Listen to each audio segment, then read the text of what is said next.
여러분, 하나님께서 지으신 이 세상이 정말 아름답죠. 소윤아, 하나님이 이 천지를 창조하셨대요. 모든 것을 하나님께서 만드셨대요. 이제 들어보세요, 목사님 설교를. 네. 하나님께서 지으신 이 세상이 너무 아름다워요. 우주와 태양과 별들, 산과 들과 바다와 모든 식물과 꽃과 또 과일과 동물과 사람을 모두 하나님께서 창조하셨어요. 하나님이 지으신 사람이 있는데 첫사람 아담이 처음 만든 사람, 하나님께서 처음 사람 아담을 만들었어요. 우리의 조상이에요. 이 아담은 하나님을 직접 만날 수 있는 복을 받은 사람이에요. 하나님과 함께 살았다는 거예요. 하나님께서 아름다운 그 에덴 동산을 이렇게 창조하시고 그곳에서 아담과 또 아담의 자손들과 영원히 함께 살기로 이렇게 계획을 하셨어요. 그래서 에덴 동산에는 하나님이 창조하신 동물들과 식물들과 꽃들과 과일과 모든 것이 풍족했어요. 넘쳐났던 것이죠. 아담과 하와는 그곳에서 이렇게 하나님과 함께 은혜 안에서 정말 사랑과 기쁨 그리고 행복한 생활을 하고 있었습니다. 하지만 이 행복이 오래가지 못했습니다.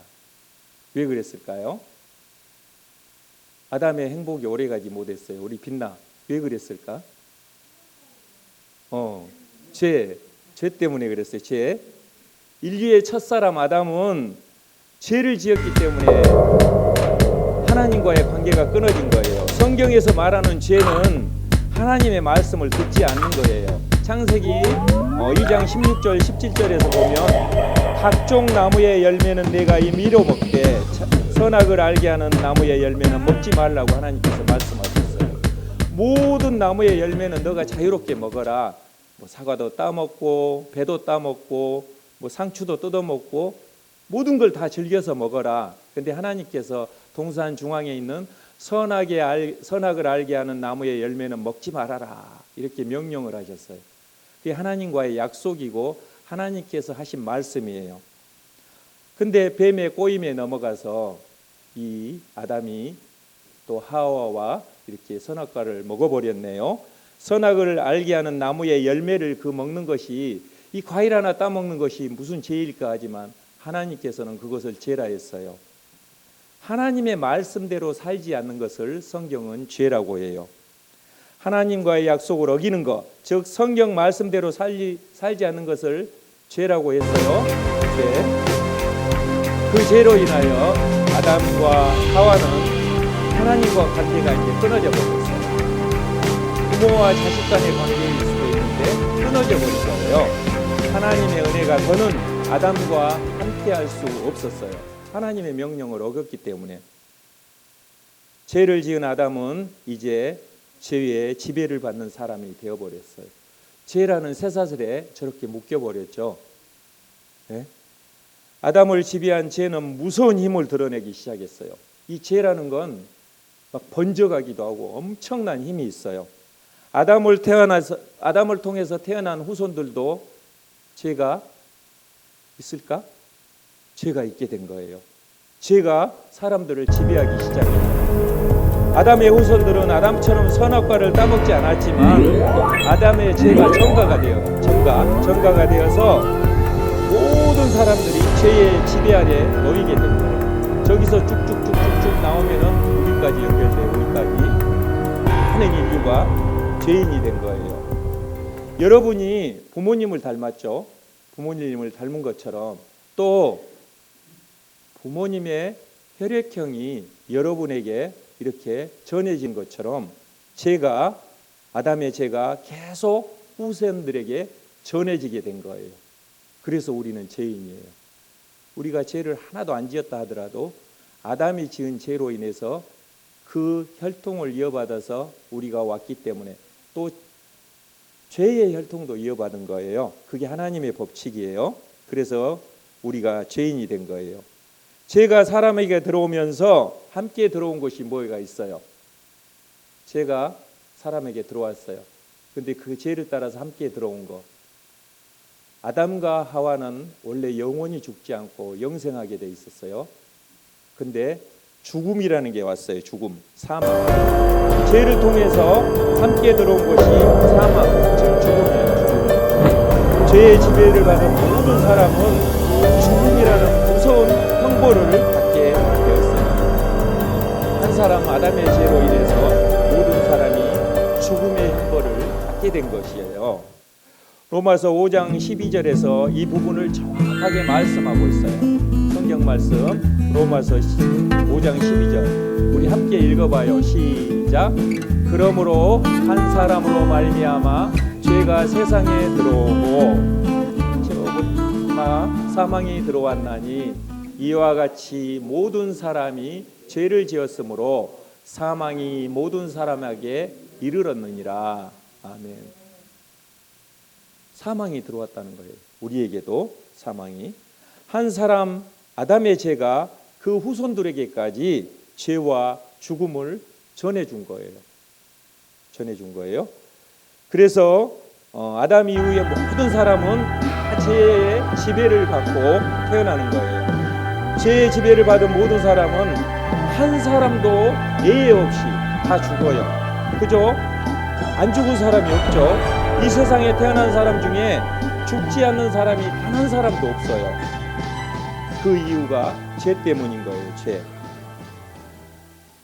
아담 한 사람 죄 때문에 모든 사람이 죄의 지배를 받게 되었다면 우리 같은 원리로 한번 생각을 해보자고요. 아담 때문에 우리까지 죄가 이렇게 연결이 됐네. 우리에게 사망이 왔네. 이것을 역으로 같은 원리로 한번 생각을 해보자고요. 그러면 죄를 이긴 사람이 만약에 있다면 죄를 이긴 사람이 있다면 어떻게 될까? 죄를 이긴 한 사람으로 인해서 다른 사람도 죄를 이길 수가 있겠죠. 원리가 그렇게 되잖아요. 우리 과학자 선생님도 계시는데 그렇죠? 과학적인 원리로 보더라도 그래요. 우리 소윤이 오빠가 과학에 관심이 많다 해서 오늘 기대를 하고 있었는데 오늘 안 왔어요. 늦잠을 자느라고. 이제 올 거예요. 사람들을 죄에서 구원하기 위해서 죄를 이기신 한 사람이 있다면 죄를 이길 수 있잖아요. 그분이 바로 예수님이세요. 예수님. 예수님께서는 원래 하나님이세요. 높으신 하나님인데 우리와 똑같은 몸을 입고 사람의 몸으로 이 땅에 오셨어요. 예수님은 죄의 지배를 받지 않고 태어났죠. 동정녀 마리아에게서 나서 사람의 씨로 태어난 것이 아니라 동정녀 마리아를 통하여 성령으로 잉태되어서 마리아의 몸을 통해서 이 땅에 오셨어요. 우리 구약시대 잠깐 생각을 해보자면 구약시대 때에 죄를 용서받기 위해서 흠이 없는 동물을 제물로 사용했어요. 다리가 절거나 피부병이 있거나 털이 안 나거나 이런 것들은 소나 양이나 염소나 제물로 쓸 수가 없었어요. 완전히 건강한 동물만, 흠이 없는. 죄가 없으신 예수님은 우리 죄를 대신 지시고 우리의 죄값을 치르기 위해 십자가에 죽으셨는데 흠이 없으신 분이에요. 아담의 혈통을 이어서 받은 모든 사람은 죄인인데 예수님은 아담의 혈통을 받지 않았잖아요. 성령으로 잉태되었죠. 하늘에서 꿍 하고 마리아의 뱃속에 잉태되었어요. 그러니까 죄가 없으시고 흠이 없는 분이에요. 죄 없으신 예수님이 직접 제물이 되어 제사 드려짐이 된 거예요. 십자가 사건이. 십자가에서 피 흘려서 돌아가셨어요. 그게 제사예요. 제사. 우리를 위한 제사예요. 피 흘림의 제사. 완전하게 흠없는 제물이 우리의 제물이 되어서 그래서 모든 사람의 죄가 용서받을 수 있게 되었어요. 그리고 예수님은 죽음의 자리까지 직접 데려가셨어요.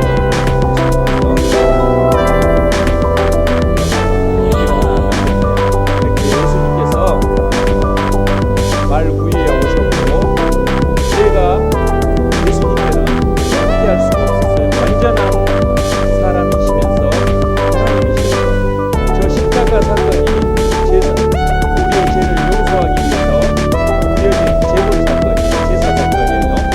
그래서 무덤이 나오죠. 예수님께서는 죽음의 자리에까지 이렇게 직접 내려가셨어요. 그리고 죽음으로 끝난 것이 아니죠. 부활하셨어요. 부활. 다시 살아나셨어요.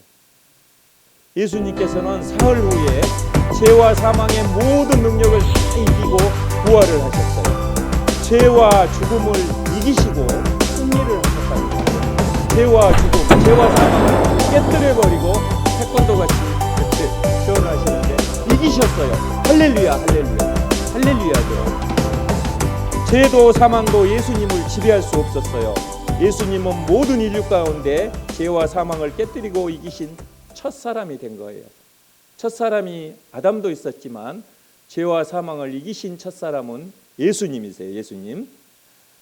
인류의 첫 사람 아담으로 인한 죄와 사망의 지배를 예수님의 십자가의 죽으심과 부활을 통하여 죄와 사망과 싸워서 이기신 첫 사람이 예수님이세요.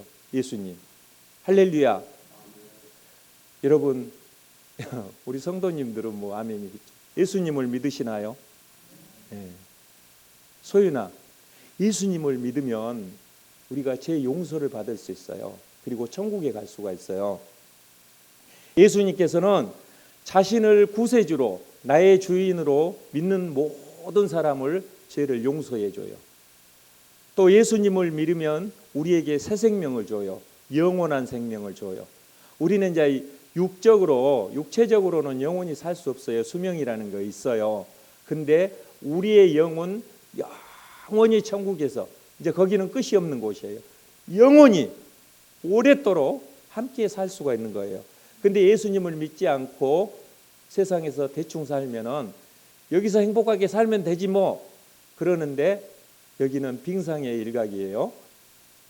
천국이라는 그 영원한 그 세계가 어마어마하게 길어요. 거기는 죽음도 없어요. 끝이 없어요. 영원토록 살 수가 있어요. 근데 예수님을 믿지 않으면 지옥으로 가게 돼 있어요. 예수님께서는 자신을 믿는 모든 사람에게 죄와 사망에서 벗어나는 구원의 은혜를 허락하셨어요. 예수님을 믿으면 이제 은혜라는 선물을 받게 되는 거예요. 예수님을 믿는 모든 그 사람들에게 믿음만으로 이 구원의 은혜를 선물 받을 수 있어요. 그렇죠? 저 어린이들이 예수님 믿어요, 예수님은 저의 구주세요 라고 고백을 하니 예수님께서 은혜라는 선물을 주고 있는 모습을 볼 수가 있습니다. 예수님께서는 아무런 대가도 없이 우리에게 이 놀랍고 감사한 은혜를 선물로 주셨어요. 예수님을 믿는 믿음으로 주어진 이 구원의 은혜는 그 사람을 죄와 사망에서 자유롭게 하겠어요. 예수님의 이 구원의 은혜는 죄와 사망이 이 사람들을 지배하지 못하도록 이렇게 내쫓아버리는 일로 만듭니다. 그래서 우리는 죄인이지만 우리 안에 죄가 없어지게 됩니다. 누구든지 뭐 아프리카 사람이든 북한 사람이든 소인이든 누구든지, 소인이 엄마든 예수님을 믿으면 누구든지 죄와 사망의 그늘에서 벗어나서 새 생명으로 다시 태어나는 거예요. 이것이 거듭난 것이고 이것이 새롭게 태어난 것이라 그랬어요. 예수님을 믿는 그 즉시 우리는 새 사람으로 다시 태어나는 것이에요. 이것이 하나님의 법칙이에요. 다시 정리를 한번 해볼게요. 한 사람 아담의 불순종으로 모든 사람이 죄인이 되었어요. 그죠? 하지만 한 분 예수님을 믿는 믿음을 가진 모든 사람은 죄를 용서받고 의인이 됐어요. 그렇죠? 죄가 이제 다가갈 수가 없어요. 이것이 하나님의 구원 법칙이에요. 간단해요. 정말 너무나 간단해요. 우리 예수님을 믿기만 하면 이렇게 다 해결된다는 거예요. 간단한 하나님의 구원 법칙. 죄와 사망은 예수님을 믿음으로 의인이 된 우리를 다시는 지배할 수가 없어요. 지배할 수가. 비유를 들어서 다시 한번 이야기해 볼게요. 여러분들이 이제 오늘 주일이니까 깨끗한 옷을 입고 나왔어요. 일부러 이 옷을 더럽히지는 않을 거예요. 내 옷에다 흙을 묻힌다거나 이렇지는 않겠죠. 대부분 옷 입은 사람은 깨끗하게 하려고 노력을 하겠죠. 뭐 옷에 먼지도 털고. 근데 저렇게 뭐 아이스크림 먹다가 흘린다든지 갑자기 옷에 오염물이 묻었어요. 그럼 어떻게 하면 돼요? 빨면 되죠. 빨면 깨끗해지죠. 다시 새 옷이 된다는 거예요. 의도하지 않게 더러운 것이 묻었다면 옷을 세탁하면 다시 깨끗해져요. 예수님을 믿는 믿음으로 의인된 우리도 옷이 더럽혀진 것 같이 죄를 지을 수가 있어요. 살다 보면. 그죠? 사람이 어떻게 죄를 안 짓고 살아요? 죄를 질 수가 있어요. 죄는 옷에 묻은 이물질과 같은 것에 불과하다고 이제 비유로 목사님이 말씀을 전할게요. 의인이 되어서 영적으로 깨끗한 옷을 입은 우리는 죄를 멀리하고 죄 짓지 않아야 되겠다 이렇게 열심히 노력하면서 살아야 돼요. 근데 나도 모르게 또 내가 어떻게 사단에서 살짝 사단에게 꼬임을 받아서 죄를 짓게 돼요. 친구를 미워하는 것도 죄이고 친구를 때려주는 것도 죄예요. 죄를 지었어요. 그럴 때 우리는 저 친구가 뭐예요? 기도하고 있죠. 우리는 죄를 짓더라도 염려하지 않아도 된다는 거예요. 다시 우리는 아담의 자손으로 돌아가서 영원한 죄에 이렇게 구속받아 살 필요가 없는 거예요. 예수님의 이름으로 저의 죄를 용서해 주세요라고 기도하면 우리 죄는 깨끗하게 씻은 바가 되어요. 세탁기와 같은 역할을 하는 거예요. 예수님, 오늘도 제가 죄를 지었습니다. 용서해 주세요 하면은 죄가 깨끗하게 지워져요. 예수님을 믿고 구원의 은혜를 입은 사람은 죄가 더는 저 사람을 지배할 수가 없어요. 저와 여러분을 죄가 지배할 수가 없다는 거예요. 원리가 그래요. 사랑하는 성도 여러분, 이 원리를 우리에게 한번 적용을 해봐요. 우리에게 예수님의 은혜로 죄를 용서받고 의인이 된 저와 여러분들이 예수님을 닮아서 노력하며 살아야 돼요. 죄 짓지 않고 살아야지, 거룩하게 깨끗하게 의롭게 살아야지 하지만 우리가 죄를 질 수 있다는 거예요. 예수님의 은혜로 구원의 은혜로 영원한 생명을 받은 믿음의 사람으로서 하나님의 말씀대로 살기를 노력하고 또 말도 행동도 조심하고 또 착한 일도 하고 남을 돕고 사랑하고 이렇게 살아요. 근데 의도하지 않게 죄를 지었네요. 그러지만 우리는 천국에 못 갈 것이라고 두려워 떨면은 그것은 사단의 마음이에요. 사단에서 자꾸 사단은 우리에게 불안한 마음을 줘요. 아이고 내가 이런 죄인인데 어떻게 천국에 가? 이건 사단이 주는 마음이거든요. 그 죄마저 우리는 용서받을 수 있다고 했어요. 예수님의 이름으로 기도합니다. 저의 죄를 용서해 주십시오. 늘 회개 기도를 하면 우리의 죄가 그날 깨끗하게 용서가 된다는 거예요. 이제 설교를 마칠게요. 사랑하는 성도 여러분 모두가 우리 소윤이까지 모든 사람이 죄를 짓지 않도록 또 노력하며 성경 말씀대로 살기를 진심으로 축복합니다. 예수님을 잘 믿고 예수님을 닮아서 살아가도록 노력하는 믿음의 안산 다일교회 성도들이 또 여기서 함께 예배한 여러분들이 되시기를 예수님의 이름으로 간절히 축복합니다. 기도하겠습니다. 하나님 아버지 감사합니다. 믿음에 대하여 말씀하여 주시니 감사합니다. 아담의 죄가 우리에게까지 전달되었지만 죄와 사망을 이기신 예수님을 믿는 믿음으로 우리가 의인이 되었습니다. 십자가에 죽으시고 부활하신 예수님의 은혜로 우리를 구원하여 주시고 영원한 생명을 주시니 감사합니다. 예수님을 잘 믿겠습니다. 죄를 짓지 않도록 노력하겠습니다. 성경 말씀대로 살아가겠습니다. 예수님을 닮아서 살아가겠습니다. 하나님 아버지, 우리가 사단의 유혹에 죄의 유혹에 넘어가지 않고 죄를 이길 수 있도록 성령 하나님 동행하시며 도와 주시옵소서. 예수님의 이름으로 기도하옵나이다. 아멘.